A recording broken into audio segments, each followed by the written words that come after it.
அன்புமிக்க சகோதரிகளே, சகோதரர்களே, இன்றைய நற்செய்தியில் ஒரு அருமையான ரொம்ப இன்ட்ரெஸ்டிங்கான ஒரு சம்பவத்தை வாசிக்கின்றோம். இயேசு எருசலேமை நோக்கி நடந்து கொண்டிருக்கிறார். அது ஒரு கஷ்டமான ஒரு ஜேர்னி, முக்கியமான ஒரு ஜேர்னி. அதே நேரத்தில் ஒரு கஷ்டமான ஒரு ஜேர்னி.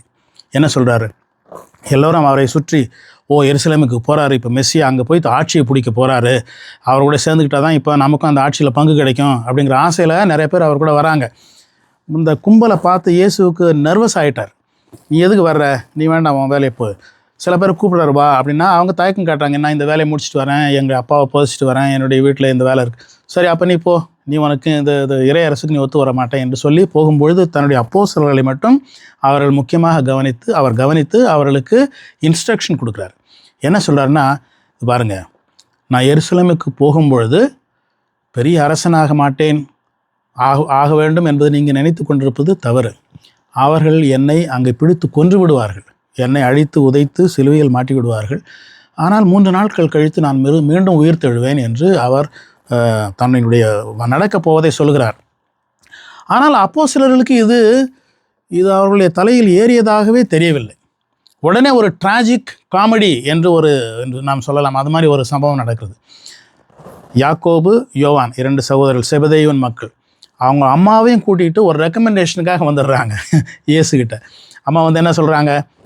என்னுடைய பிள்ளைகள் இருவரும் முக்கியமான உன்னுடைய சீடர்கள், நீ உன்னுடைய அரசனாக வரும்பொழுது ஒருத்தனை அசிஸ்டண்ட் சீஃப் மினிஸ்டராகவும் இன்னொருத்தனை ஃபைனான்ஸ் மினிஸ்டராகவும் நீ வச்சுக்கணும் என்று ரெக்கமெண்ட் பண்ணுறதுக்காக வர்றாங்க. இயேசுவுக்கு அழுவதா சிரிப்பதா என்று தெரியவில்லை. அவர் சொல்கிறார், நீங்கள் கேட்குறது என்னென்ன புரியல, உங்களுக்கு புரியல, அதனால தான் கேட்குறீங்க.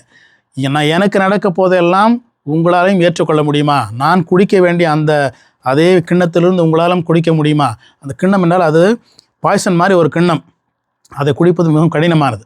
ஆனால் முதல்ல ப்ராமிஸ் பண்ணதுனால இவங்களும் நாங்களும் குடிப்போமே என்று சவடாலாக பேசிவிடுகிறார்கள். ஆனால் அதனுடைய பொருள் அவர்களுக்கு தெரிவதில்லை. ஆனால் இயேசு சொல்கிறார், சரி, நீங்கள் குடித்தா கூட சரி, உங்களுக்கு எனக்கு கூட சேர்ந்து கஷ்டப்படுறதுக்கு நானும் வாய்ப்பு கொடுக்குறேன். ஆனால் எனக்கு ரைட்டில் உட்கார்றது, லெஃப்டில் உட்கார்றது இதெல்லாம் எதிர்பார்க்காதீங்க. அதெல்லாம் என்னுடைய வேலையே கிடையாது. தந்தையினுடைய விருப்பப்படி தான் அதெல்லாம் வருங்காலத்தில் நடக்கும். ஆகையினால் உங்களில் எவன் பெரியவனாக இருக்க வேண்டும் என்று விரும்புகிறீர்களோ அவர்கள் பணியாளனாக இருக்க வேண்டும். இதுதான் இன்றைய நற்செய்தியினுடைய ஆண்டவருடைய முக்கியமான ஒரு கருத்து. இதில் என்ன நடக்குதுன்னு பார்த்தா, மற்ற அப்போஸ்தலர்களும் கோபம், நாமளும் இந்த முக்கியமான இடங்களில் பிடிக்கலாம்னு நினச்சிட்டு இருந்தோம், இவங்க 2 பேரும் முந்திக்கிட்டு போய் இடத்துல கேட்குறாங்களே என்று அவர்களுக்கும் இவர்கள் மேல், இந்த இருவர் மேல் கோபம். நற்செய்தி அதை அழகாக சொல்லுகிறது. இதையே நான் கொஞ்சம் கற்பனையோடு கொஞ்சம் நீட்டித்து இந்த கதையை நான் கற்பனை செய்து பார்த்தேன். இவர்களுக்கு எப்படி ஒரு பாடம் புகட்டலாம் என்று இயேசு சிந்தித்து கொண்டிருந்த பொழுது இவங்க கேட்ட உடனே இயேசு சொல்கிறார், சரிப்பா, உங்கள் 2 பேருக்கும் ரைட்லேயும் லெஃப்ட்லேயும் நான் இடம் கொடுத்துட்றேன் அப்படின்னு சொல்கிறார். ஒரு பேச்சுக்கு சொல்கிறார். இவங்களுக்கு 2 பேருக்கும் ரொம்ப சந்தோஷம், மற்றவங்களுக்கு ரொம்ப கோபம். அடுத்த நாள் இன்னொரு பிரச்சனை வருது. யோவான் தன்னுடைய அண்ணன் யாக்கோபிடம், சரி, இயேசு ரைட்லேயும் லெஃப்ட்லேயும் இடம் கொடுக்குறதா சொல்லிட்டாரு, வெரி குட், ஆனால் எனக்கு தான் ரைட்டில், நீ தான் லெஃப்ட்டில் போகணும், சரியா அப்படின்னு அவன் தன்னுடைய அண்ணன்ட்ட சொல்கிறான். ஏன்டா, நான் தான் பெரியவன், எனக்கு தான் ரைட்டில் இடம், உனக்கு தான் லெஃப்ட்டு, நீ என்னை விட சின்னவன் தானே என்று யாக்கோப் சொல்லுகிறார். அப்பொழுது இல்லை, இயேசுவால் அன்பு செய்யப்படுகிற சீடன் நான் தான், எனக்கு தான் முக்கியத்துவம் வேண்டும் நான் என்று அந்த 2 பேர் அண்ணன் தம்பிக்குள்ளேயே 2 சண்டை வந்துடுது, அடிச்சு விட்டுக்கிறாங்க. இதை பார்த்த உடனே மற்ற அப்போஸ்தலர்கள்லாம் சிரிப்பாகி விடுகிறது.